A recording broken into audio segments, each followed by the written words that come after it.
A Course in Miracles Audio Lessons, Lesson 131. No one can fail who asks to reach the truth. Paragraph 1. Failure is all about you while you seek for goals which could not be achieved. You look for permanence in the impermanent, for love where there is none, for safety in the midst of danger, immortality within the darkness of the dream of death. Who could succeed where contradiction is the setting of his searching, and the place to which he comes to find stability? Paragraph 2. Goals which are meaningless are not attained. There is no way to reach them, for the means by which you strive for them are meaningless as they are. Who can use such senseless means and hope through them to gain anything? Where can they lead? And what can they achieve that offers any hope of being real? Paragraph 3. Pursuit of the imagined leads to death because it is the search for nothingness. And while you seek for life, you ask for death. You look for safety and security, while in your heart you pray for danger and protection for the little dream you made. Paragraph 4. Yet searching is inevitable here. For this you came, and you will surely do the things you came for. But the world cannot dictate the goal for which you search, unless you give it power to do so. Otherwise, you still are free to choose a goal that lies beyond the world and every worldly thought, and one which comes to you from an idea relinquished yet remembered, old yet new, an echo of a heritage forgot, yet holding everything you really want. Paragraph 5. Be glad that search you must. Be glad as well to learn you search for heaven, and must find the goal you really want. No one can fail to want this goal and reach it in the end. God's Son cannot seek vainly, though he try to force delay, deceive himself, and think that it is hell he seeks. When he is wrong, he finds correction. When he wanders off, he is led back to his appointed path. Paragraph 6. No one remains in hell, for no one can abandon his Creator, nor affect his perfect, timeless, and unchanging love. You will find heaven, everything you seek, but this will fall away, but not because it has been taken from you. It will go because you do not want it. You will reach the goal you really want as certainly as God created you in sinlessness. Paragraph 7. Why wait for heaven?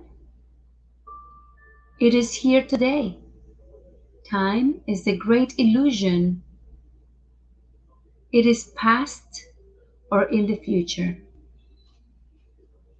Yet this cannot be if it is where God wills his Son to be. How could the will of God be in the past or yet to happen? What he wills is now, without a past and wholly futureless. It is as far removed from time as is a tiny candle from a distant star, or what you chose from what you really want. Paragraph 8. Heaven remains your one alternative to this strange world you made and all its ways, its shifting patterns and uncertain goals, its painful pleasures and its tragic joys. God made no contradictions. What denies its own existence and attacks itself is not of him. He did not make two minds, with heaven as the glad effect of one, and earth the other's sorry outcome, which is heaven's opposite in every way. Paragraph 9. God does not suffer conflict, nor is his creation split in two. How could it be his son could be in hell when God himself established him in heaven? Could he lose what the eternal will has given him to be his home forever? Let us try no longer to impose an alien will upon his single purpose. He is here because he wills to be, and what he wills is present now, beyond the reach of time. Paragraph 10. Today, we will not choose a paradox in place of truth. How could the Son of God make time to take away the will of God? He thus denies himself and contradicts what has no opposite. He thinks he made a hell opposing heaven, and believes that he abides in what does not exist, while heaven is the place he cannot find. Leave foolish thoughts like these behind today, and turn your mind to true ideas instead. Paragraph 11. No one can fail who asks to reach the truth, and it is truth we ask to reach today. We will devote 10 minutes to this goal 3 times today, and we will ask to see the rising of the real world to replace the foolish images that we held dear, with true ideas arising in the place of thoughts which have no meaning, no effect, and neither source nor substance in the truth. Paragraph 12. This we acknowledge as we start upon our practice periods. Begin with this. I ask to see a different world and think a different kind of thought from those I made. The world I seek I did not make alone. The thoughts I want to think are not my own. For several minutes, watch your mind and see, although your eyes are closed, the senseless world you think is real. Review the thoughts as well, which are compatible with such a world, and which you think are true. Then let them go, and sink below them to the holy place where they can enter not. There is a door beneath them in your mind, which you could not completely look to hide what lies beyond, which you could not completely lock to hide what lies beyond. I'll reread that phrase. There is a door beneath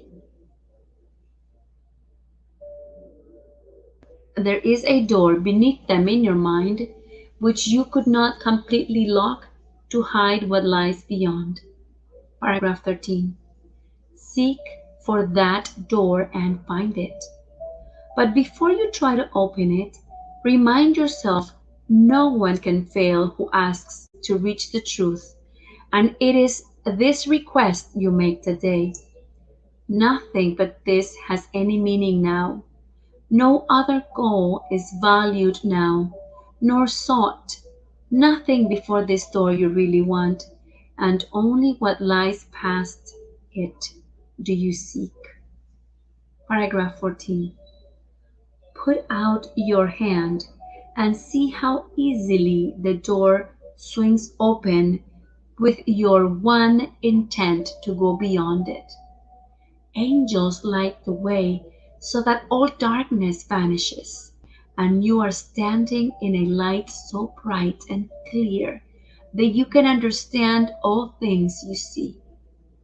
A tiny moment of surprise, perhaps, will make you pause before you realize the world you see before you in the light reflects the truth you know and did not quite forget in wandering away in dreams. Paragraph 15. You cannot fail today. There walks with you the Spirit Heaven sent you, that you might approach this door some day and, through His aid, slip effortlessly past it to the light. Today, that day has come. Today, God keeps His ancient promise to His Holy Son, and does His Son remember His to Him.